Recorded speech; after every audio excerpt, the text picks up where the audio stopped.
Good evening, viewers, and welcome to the Cozy Corner. That's right, a new segment here on the Luke Miani channel. Cheers! Now, I gotta talk to you guys today about the September Apple event, because we are now hearing a lot of news pretty much on a daily basis about this event, including that it could be on September 7th, which is a Wednesday. A weird day for Apple to hold an event. But I guess Apple was like, oh man, we're getting crazy now. We're doing Wednesdays.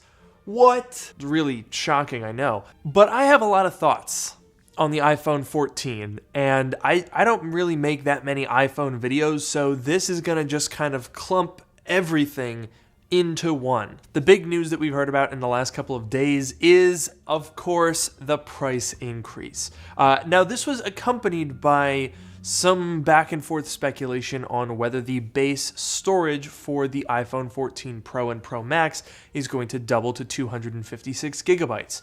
Now, if Apple were to increase the price by $100 and also double the storage, then, I guess that wouldn't technically be a price increase. It would just be removing the bottom storage tier.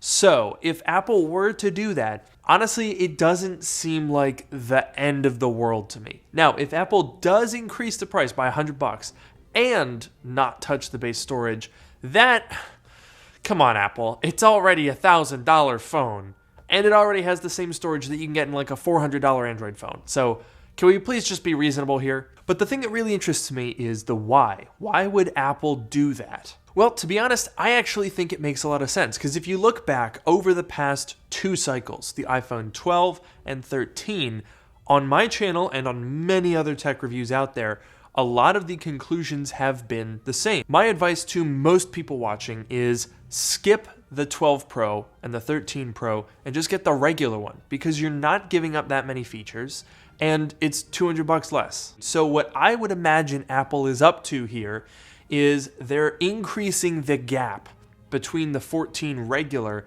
and the 14 Pro. So that'll put some more distance in between them and make the iPhone 14 Pro feel like more of an upgrade, especially given that it might actually look a little different than the regular 14 now, if only just. But the other big reason, if I'm being honest, for why I think Apple wants to increase those prices is, well, the iPhone 14 literally looks identical to the 13. Like what is actually different about it? I am racking my brain right now, and I legitimately can't think of a single difference. In terms of the design, identical, right? No change whatsoever. That's okay, great. But we've also heard that they're not going to give it the new A16 chip. What? So it's the same on the outside. It's the same on the inside. We don't think it's getting ProMotion. We don't think it's getting more storage. What is it? What's new? Does it get an extra 2 hours of battery life and a camera upgrade? What? Is that even a new phone? Can you even put a new number on that? I don't know. Is that allowed? And then the other reason for the pricing switch up has got to be the iPhone 14 Max. With the last two cycles, the mini was the cheaper one. It was $100 less. But I imagine with the iPhone 14 Max, you can probably flip that script. So $799 for the iPhone 14, $899 for the 14 Max, and then a $200 gap until we get to the Pros. That's probably the most logical way for Apple to structure it this year.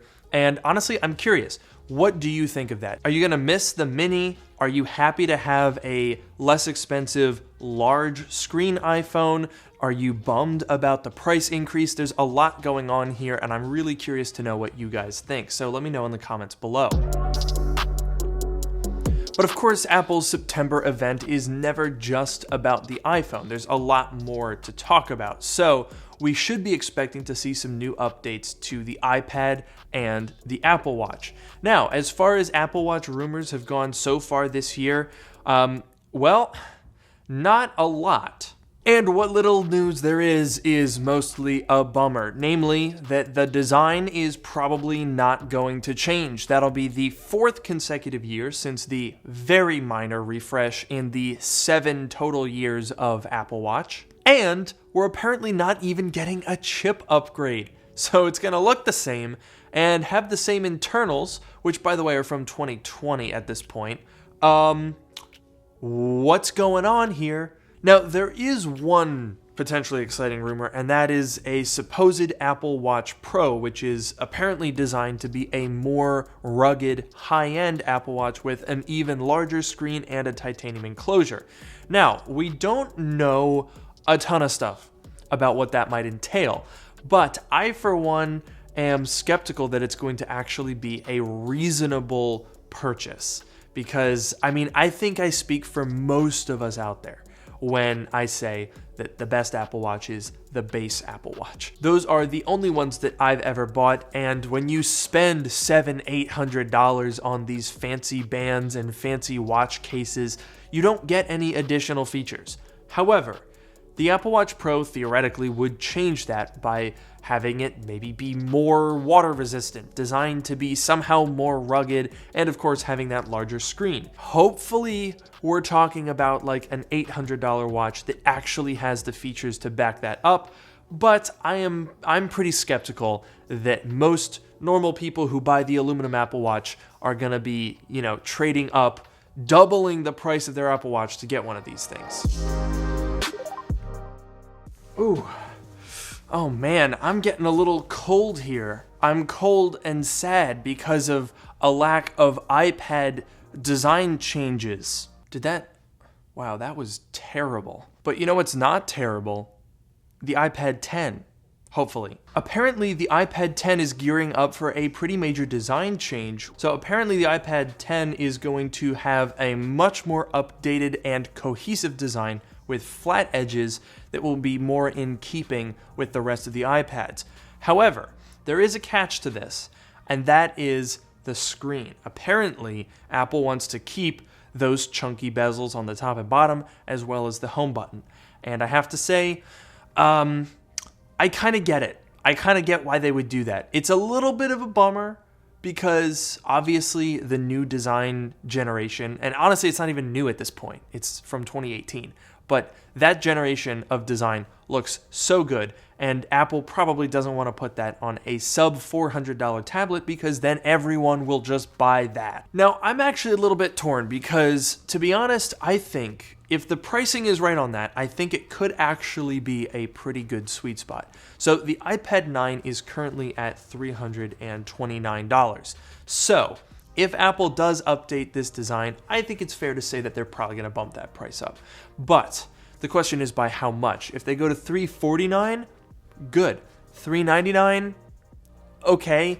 Anything above that, and the deal's off. I think that would get a bit egregious. So I'm hoping that this is a sub $400 tablet. So if you add to that an upgraded and hopefully laminated display, a new design that makes it feel a little bit more fresh, it seems like it's going to have a better camera system on the back, as well as hopefully compatibility with the new Apple Pencil instead of the original Apple Pencil. And heck, maybe even give it an A15 chip. And honestly, I think you would have a really formidable device in that low end of the market. So honestly, I would buy that. I'm going to buy that thing and definitely test it against some equivalently priced used Macs, because I think that's a discussion that more people need to have with themselves. I mean, I'll drink to that.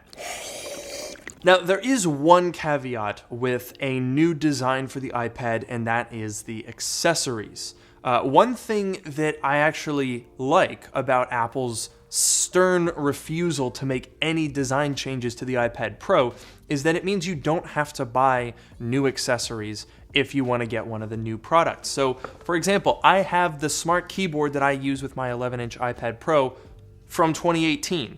So this came out in 2020 and it's backwards compatible. That's awesome. And it means that if I wanted to get a new 11-inch iPad Pro this year, if they actually make one, I would just have to swap this out, and I wouldn't have to spend like $350 billion to get a new smart keyboard, because that's how much these things cost. But the problem is, on the iPad 10, the thing is going to be a completely different design, so I don't even know that it would work with this. Apple might have a whole new range of lower-end smart accessories, which honestly I wouldn't put it past them. So honestly, I don't know.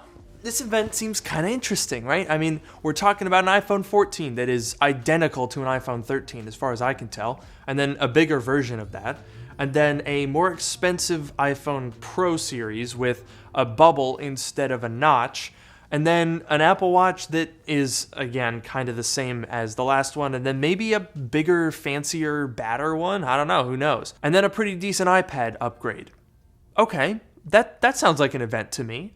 I feel like that's probably what we should expect. I don't know about, some curveballs here. Maybe they'll throw in some colors. Maybe they'll give us a surprise M2 Mac Mini update just for shits and gigs. I don't know. Honestly, I think this is going to be a pretty decent event. So I hope that I will see you guys there because I will be covering that here on the channel. We go live an hour before the event. And of course, I'll have more clarification when the event actually gets announced. But until then, make sure to get subscribed, turn on notifications, leave a like down below so you don't miss any videos, and I'll see you guys in the next one.